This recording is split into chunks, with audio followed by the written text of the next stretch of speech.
Friends பாருங்கள், அந்த வெண்டைக்காய் புளிக்குழம்பு எவ்வளோ ஒரு சூப்பராக இருக்குது பாருங்களா. சாப்பிடும்போது அவ்வளோ ஒரு டேஸ்ட்டாக இருக்கும். நீங்கள் வெண்டைக்காய் வாங்கினா கண்டிப்பாக இந்த மாதிரி ட்ரை பண்ணுங்கள். டேஸ்ட்டு சாதத்தோடு வச்சு சாப்பிடும்போது இந்த வெண்டைக்காய் புளிக்குழம்பு அந்த அளவுக்கு சூப்பராக இருக்கும். இப்போ எப்படி செய்யலாம்னு பார்க்கலாங்களா? Hi friends, welcome to Kerala சமையல். இந்த கேரளா சமையலில் வெண்டைக்காய் புளிக்குழம்பு தான் பண்ண போகிறோம். வாங்க எப்படி செய்யலாம்னு பார்க்கலாம். நான் 1/2 கிலோ வெண்டைக்காய் நல்லா ஃப்ரெஷ்ஷாக இருக்குது பார்த்தீங்களா. நல்லா கழுவிட்டு ஒரு காட்டன் துணி வச்சு தொடச்சிட்டு கட் பண்ணி வச்சுருக்கேன்.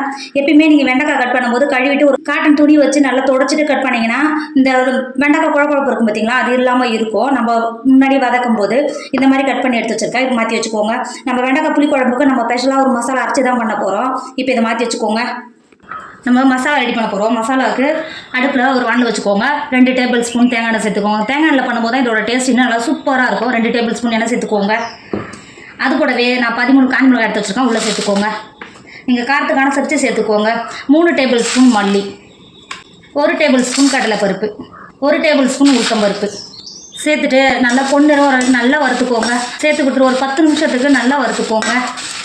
ஃப்ரெண்ட்ஸ் இப்போ பாருங்கள், நல்லா காஞ்ச மிளகாயெல்லாம் கலர் மாதிரி வந்து நல்லா வருந்து வந்துருக்கு பார்த்தீங்களா. இப்போ இந்த ஸ்டேஜில் 1/2 கப் தேங்காய் சேர்த்துக்கோங்க. நல்லா துருவி எடுத்து வச்சுருக்கேன். தேங்காய் சேர்த்துக்கோங்க.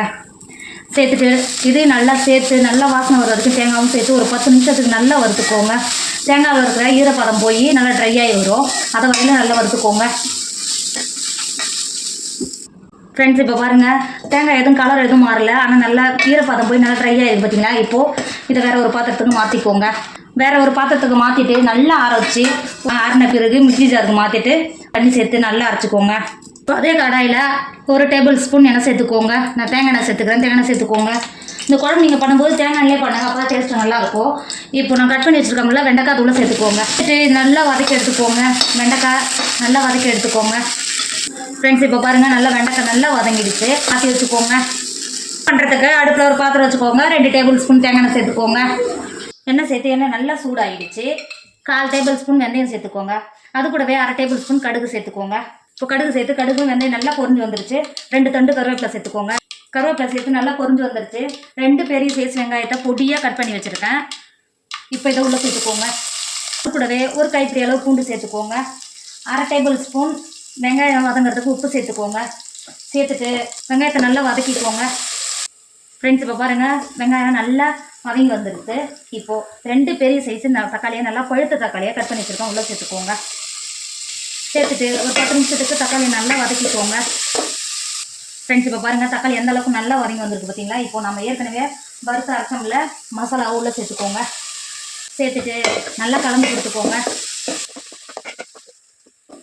இந்த அளவுக்கு நல்லா கலந்து கொடுத்துட்டு 1/2 நெல்லிக்காய் சைஸ் புளியை நல்லா கரைச்சி புளி தண்ணி எடுத்து வச்சுருக்கேன், அது உள்ளே சேர்த்துக்கோங்க. சேர்த்துட்டு நல்லா கலந்து கொடுத்துக்கோங்க. கலந்து கொடுத்துட்டு ஒரு 2 செகண்ட் மட்டும் கொதிக்க விடுங்க.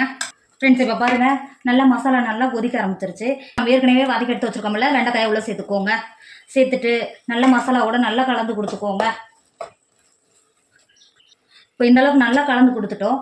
இப்போது நான் மிக்ஸியில் அரைச்சோம் பார்த்தீங்களா, மசாலா அரைச்சோம் பார்த்தீங்களா, அதுலேயே 1/4 கப்பு தண்ணி சேர்த்துக்கோங்க. இந்த ஸ்டேஜில் உங்களுக்கு எந்த அளவுக்கு குழம்புக்கு தண்ணி தேவையோ சேர்த்து கொடுத்துக்கோங்க. தண்ணி சேர்த்துட்டு நல்லா கலந்து கொடுத்துக்கோங்க. இந்த அளவுக்கு நல்லா கலந்து கொடுத்துட்டு மூடி போட்டு நல்லா கொதிக்க விடுங்க. குழம்பு நல்லா கொதிச்ச பிறகு நல்லா வெண்டைக்காய் நல்லா வெந்து வரும், கொதிக்க விடுங்க. ஃப்ரெண்ட்ஸ் இப்போ பாருங்கள், நம்ம வெண்டைக்காய் புளிக்குழம்பு எந்த அளவுக்கு நல்லா கொதிக்குது பாருங்கள். திறக்கும் போதே அவ்வளோ ஒரு வாசனையாக இருக்கும். இப்போ 1 டேபிள் ஸ்பூன் நாட்டு சர்க்கரையோ இல்லை வெல்லமோ சேர்த்துக்கோங்க. சேர்த்துட்டு நல்லா கலந்து கொடுத்துக்கோங்க. நீங்கள் வெல்லம் சேர்க்கும் போது புளிப்பு காரம் இதெல்லாம் நல்லா பேலன்ஸ் பண்ணும். சேர்த்துட்டு நல்லா கலந்து கொடுத்துக்கோங்க. வெல்லம் சேர்த்துட்டு நல்லா கொதிக்கணும்னு அவசியம் கிடையாது. இப்போ ஒரு கைப்பிடி அளவு மல்லித்தழையை தூவி வேறு ஒரு பாத்திரத்துக்கு மாற்றிக்கோங்க. மல்லித்தழை தூவிட்டு நல்லா கலந்து கொடுத்துக்கோங்க. கலந்து கொடுத்துட்டு இறக்கிக்கோங்க. ஃப்ரெண்ட்ஸ், நம்ம வெண்டைக்காய் புளிக்குழம்பு சூப்பராக ரெடி ஆகிடுச்சு. இதோட டேஸ்ட்டு சாதத்தோடு வச்சு சாப்பிடும்போது இதோட டேஸ்ட்டு பல மடங்கு இருக்கும். கண்டிப்பாக நீங்களும் ட்ரை பண்ணுங்கள். என்னோட வீடியோ உங்களுக்கு பிடிச்சிருந்தா உங்கள் ஃப்ரெண்டு உங்கள் ஃபேமிலிக்கு ஷேர் பண்ணுங்கள். மறக்காமல் கேரளா சமையலை சப்ஸ்கிரைப் பண்ணிக்கோங்க. தேங்க்யூ.